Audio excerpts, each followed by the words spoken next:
भारतीय इतिहास में मातृभक्ति और पितृभक्ति के लिए श्रवण कुमार का नाम बड़ी श्रद्धा और सम्मान से लिया जाता है। हिंदू धर्म ग्रंथ रामायण में श्रवण कुमार का उल्लेख मिलता है। त्रेता युग में श्रवण कुमार नाम के एक बालक हुए।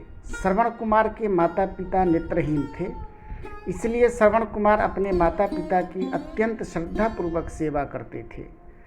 श्रवण कुमार की माँ ने उन्हें बहुत कष्ट झेल कर पाला था।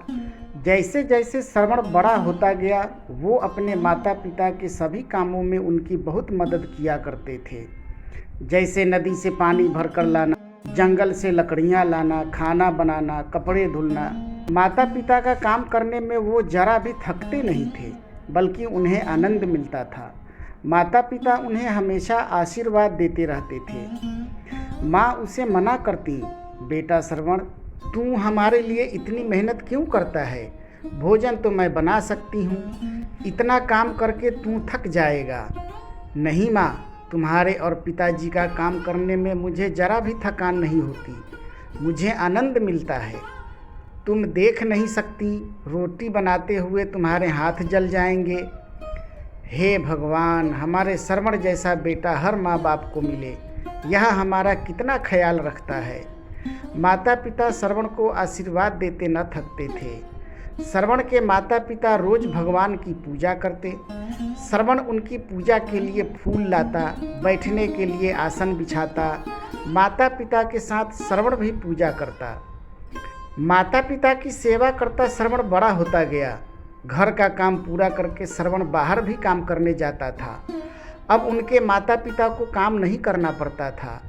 एक दिन श्रवण के माता पिता ने कहा, बेटा, तुमने हमारी सारी इच्छाएं पूरी की है, अब एक इच्छा बाकी रह गई है।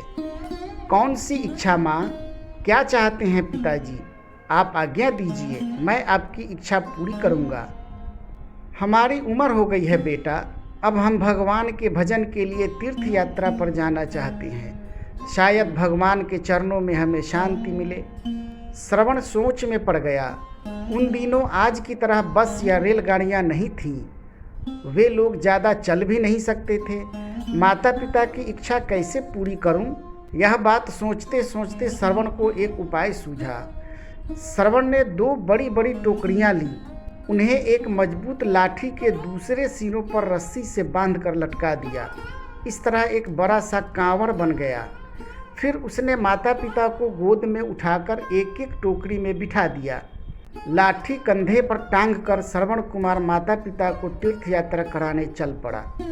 श्रवण कुमार उन्हें एक एक कर कई तीर्थ स्थानों पर ले गया। वे लोग गया, काशी, प्रयागराज सब जगह गए।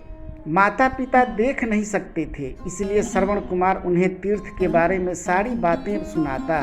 माता पिता बहुत प्रसन्न थे। एक दिन माँ ने कहा, बेटा श्रवण, हम अंधों के लिए तुम आँखें बन गए हो। तुम्हारे मुंह से तीर्थ के बारे में सुनकर हमें लगता है हमने अपनी आँखों से भगवान को देख लिया है। हाँ बेटा, तुम्हारे जैसा बेटा पाकर हमारा जीवन धन्य हुआ। हमारा बोझ उठाते तुम थक जाते हो, पर कभी उफ नहीं करते। पिता ने भी श्रवण को आशीर्वाद दिया। ऐसा न कहें पिताजी, माता पिता बच्चों पर कभी बोझ नहीं होते, यह तो हमारा कर्तव्य है। आप मेरी चिंता न करें। श्रवण कुमार पानी लेने के लिए अपना कमंडल लेकर सरयू के तट पर गए। उस समय अयोध्या के राजा दशरथ थे। राजा दशरथ को शिकार खेलने का बहुत शौक था। वे रात में भी जंगल में शिकार खेलने चले जाते थे। राजा दशरथ को शब्द भेदी बाण चलाने में महारत प्राप्त थी। पावस ऋतु में सायंकाल वे धनुष बाण लेकर सरयू के किनारे गए। उसी समय वहां पर श्रवण कुमार अपने माता पिता के लिए जल भरने आए हुए थे। राजा दशरथ रात के समय जल पीने के लिए आए किसी वन्य पशु का शिकार करना चाहते थे। अचानक पानी की कुछ आवाज़ सुनकर उन्हें लगा कि कोई वन्य पशु पानी पीने आया है, जबकि श्रवण कुमार ने जल भरने के लिए कमंडल को पानी में डुबोया था। बर्तन में पानी भरने की आवाज़ सुनकर राजा दशरथ ने जानवर समझकर शब्द भेदी बाण का अचूक निशाना लगा दिया। आवाज़ के आधार पर उन्होंने तीर मारा, जो श्रवण कुमार के सीने में जा लगा। श्रवण के मुंह से आह निकल गई। राजा दशरथ तीर चलाने के बाद शिकार को लेने गए तो उन्हें अपनी भूल का एहसास हुआ। उनसे अनजाने में बहुत बड़ा अपराध हो गया था। उन्होंने श्रवण कुमार से क्षमा मांगते हुए कहा, मुझे क्षमा करना भाई, ये अपराध मैंने अनजाने में कर दिया है। बताइए मैं आपके लिए क्या कर सकता हूँ। राजा दशरथ ने श्रवण से माफ़ी मांगी तो श्रवण कुमार ने राजा को दुखी देखकर कहा, राजन, मैं अपनी मृत्यु के लिए दुखी नहीं हूँ, मैं अपने माता पिता के लिए दुखी हूँ। मैं अपने अंधे माता पिता की तीर्थ यात्रा पूरी नहीं करवा पाऊँगा।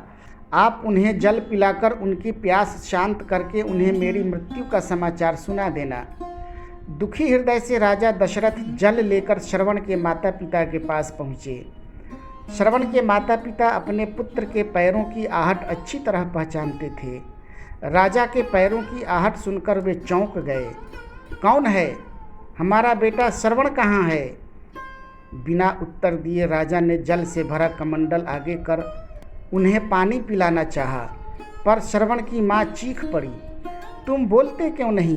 बताओ हमारा बेटा श्रवण कहाँ है?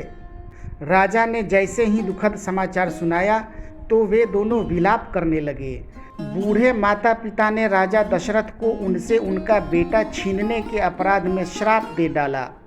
जा राजा दशरथ, तू भी हमारे ही तरह पुत्र वियोग में तड़प तड़प कर प्राण त्यागेगा। बूढ़े माता पिता श्रवण का नाम लेकर रोते विलखते रहे और वहीं पर दोनों ने अपने प्राण त्याग दिए। राजा दशरथ ने बूढ़े माँ बाप से उनका बेटा छीना था, इसलिए राजा दशरथ को भी पुत्र वियोग सहना पड़ा। रामचंद्र जी को 14 वर्ष का वनवास हो गया।